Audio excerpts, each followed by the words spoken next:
Hello students, I welcome you to P3 training station. और आज का क्लास होने वाला है बहुत ही खास, क्योंकि हम डिस्कस करने जा रहे हैं modal verb would in English grammar.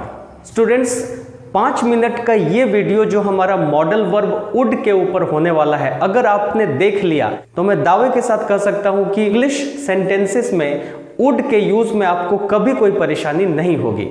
आप बने रहिए हमारे साथ। सबसे पहले मैं आपको बता दूं, वुड एक मॉडल वर्ब है और वो विल का पास्ट फॉर्म है।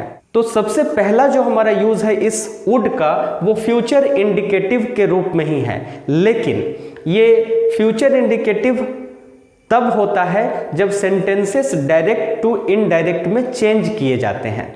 अगर हम किसी पास्ट सेंटेंस को इनडायरेक्ट में चेंज कर रहे हैं तो कुछ ऐसा दिखेगा वो। He said that he would visit my house the next day. उसने कहा कि वह हमारे घर आएगा अगले दिन।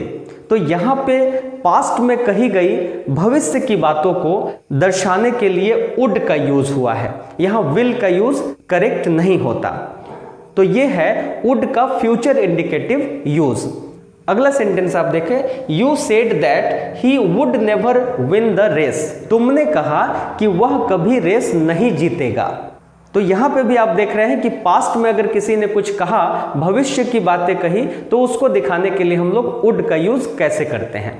अगला हमारा वुड का यूज है guess work in present situation. अगर प्रेजेंट में हमसे किसी ने कुछ पूछा कि उसका उम्र कितना होगा, एग्जैक्टली मुझे नहीं पता है, तो मैं क्या करूंगा, मैं गेस वर्क करूंगा। और उस गेस वर्क के लिए हमको वुड का सहारा लेना पड़ेगा। जैसे ही वुड बी ऑफ 15, वह 15 साल का होगा। किसी ने हमसे पूछा वह कहाँ है अभी, तो हमें गेस वर्क करना पड़ेगा। अगर हम नहीं जानते हैं तो फिर हम बोलेंगे he would be there in the cinema hall, वह सिनेमा हॉल में होगा। तो ऐसे सारे गेस वर्क्स जो आप अनुमान लगाते हैं, उसके लिए आप वुड का यूज कर सकते हैं। Now come to the third use of would. Third use बहुत ही इंपॉर्टेंट है, क्योंकि मोस्ट ऑफ द केसेस में वुड का यही यूज होता है पास्ट हैबिट को दिखाने के लिए। और ऐसा हैबिट, पास्ट का ऐसा एक्शन जो आप रिपीटेडली करते हैं, मोर फ्रिक्वेंटली करते हैं। जैसे पास्ट में आप किसी मंदिर में रेगुलरली विजिट करते थे, तो आप क्या करेंगे, he would regularly visit the temple last year. पिछले साल वह लगातार मंदिर को जाया करता था। I would always miss the physics class in my school days. मैं अपने स्कूल डेज में अक्सर फिजिक्स क्लास मिस कर दिया करता था। तो ये मोर फ्रीक्वेंट एक्शंस हैं जिसको हम वुड से शो करते हैं। और हमेशा आप याद रखेंगे कि जहां कहीं भी मॉडल वर्ब आता है, उसके बाद वर्ब अपने फर्स्ट फॉर्म में ही रहता है। जैसे यहाँ पे मिस अपने फर्स्ट फॉर्म में ही है।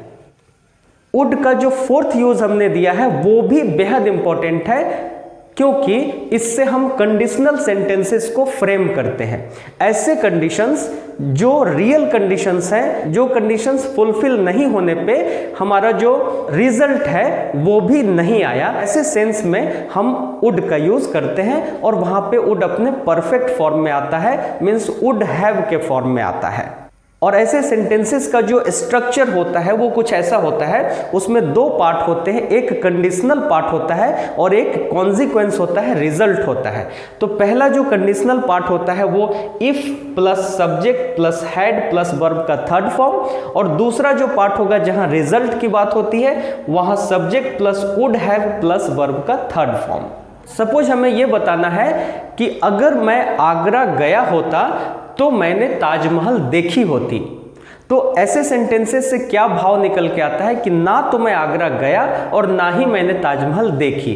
सो ये रियल कंडीशंस होते हैं, जो फुलफिल नहीं होते हैं तो रिजल्ट भी नहीं आता है। इन सेंटेंसेस को हम कैसे दिखाते हैं, if he had visited Agra he would have seen the Taj Mahal. देखा आपने, दो पार्ट में सेंटेंस है, एक के साथ हैड प्लस V3 और दूसरे के साथ would have plus V3। Second sentence देखिए आप, if I had worked hard, अगर मैंने कड़ी मेहनत की होती, I would have been promoted, मेरा प्रमोशन हो गया होता। तो ना मैंने कड़ी मेहनत की और ना ही मेरा प्रमोशन हुआ। तो स्टूडेंट्स आपने देखा वुड का ये 4 यूजेज आपको एक जगह समराइज करके मैंने आप बता दिया है। आपसे रिक्वेस्ट होगा कि आप इसका स्क्रीनशॉट ले लेंगे और ऐसे सेंटेंसेस फ्रेम करके आप इसकी प्रैक्टिस करेंगे। आपको कोई भी डाउट हो आप कमेंट बॉक्स में मुझे लिखेंगे, मैं हमेशा आपको रिस्पॉन्स करता हूं। Thanks for watching this video, stay connected, do share and subscribe this channel. Thank you so much.